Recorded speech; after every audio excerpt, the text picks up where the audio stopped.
Right. Well, some of the topics that they're going to address, one of them is the budget, which has been a point of contention between the Republican-led General Assembly and Governor Roy Cooper, so much so that they actually haven't passed a complete budget since 2018. They've just been passing a series of mini budgets. So now the state of North Carolina finds itself with $4 billion of unspent money to give out. And so Democrats want to spend that money on an immediate COVID-19 relief package, but some Republicans would rather allocate it out for a 2-year budget bill.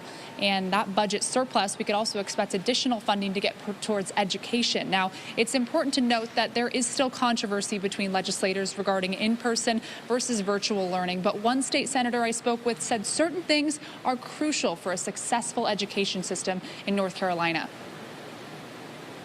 During the last session, our educators didn't get a raise, so we've got to prioritize education in North Carolina, because at the end of the day, if we make the correct investments in our educators and support staff in their own professional development to make sure that their needs are met.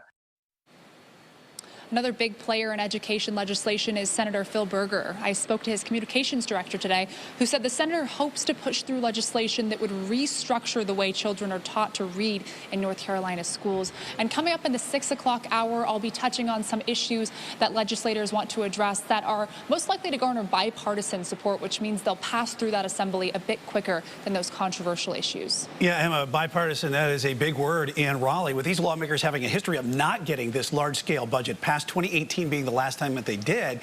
Why do you think that they're going to be able to agree on one now?